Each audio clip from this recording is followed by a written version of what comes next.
Group পর্বে ভুল করার সুযোগ থাকলেও বিশ্বকাপের নকআউটের মঞ্চ বড্ডই নির্মম। এখানে একটি মাত্র রাতই বদলে দেয় সব হিসেব নিকেশও। এই যেমন সিয়াটলের আলোয় এবার সেই কঠিন বাস্তবতার মুখোমুখি হচ্ছে ইউরোপের পরাশক্তি দল বেলজিয়াম এবং আফ্রিকান লায়ন্স সেনেগাল। বিশ্বকাপের শেষ 32-এর এই হাই ভোল্টেজ ম্যাচকে ঘিরে ফুটবল জগতে বইছে টানটান উত্তেজনাও।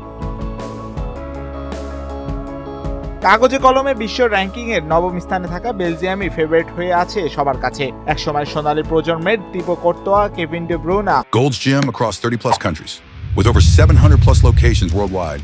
Train anywhere, belong everywhere. আর রোমেলো লুকাকুরা যেন এক অসমাপ্ত স্বপ্নের শেষ পাহারাদার শুধু। গ্রুপ পর্বের প্রথম দুই ম্যাচে মিশর ও ইরানের সাথে ড্র করে সমালোচনার মুখে পড়লেও শেষ ম্যাচে নিউজিল্যান্ডকে 5-1 গোলে উড়িয়ে দিয়ে গ্রুপ চ্যাম্পিয়ন হয়ে নকআউটে এসেছে রুডি গার্সিয়ার শিষ্যরা। বেলজিয়ামের মূল শক্তি তাদের মাঝমাঠ, যেখানে ডি ব্রুনার জাদুকরী পাস আর বদলি হিসেবে নেমে ম্যাচের গতি বদলে দিতে প্রস্তুত থাকেন অভিজ্ঞ লুকাকু। তবে সেনেগালকে হালকাভাবে নিলে তা হবে আত্মঘাতী।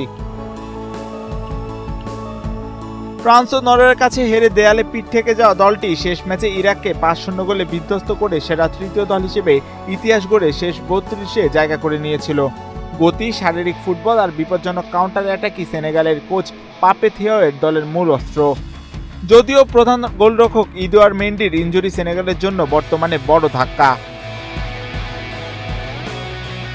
তবে সাদিও মানে, ইসমাইলা সার ও নিকোলাস জ্যাকসনদের আক্রমণ ভাগ যেকোনো মুহূর্তে ম্যাচের মোড় ঘুরিয়ে দিতে পারে।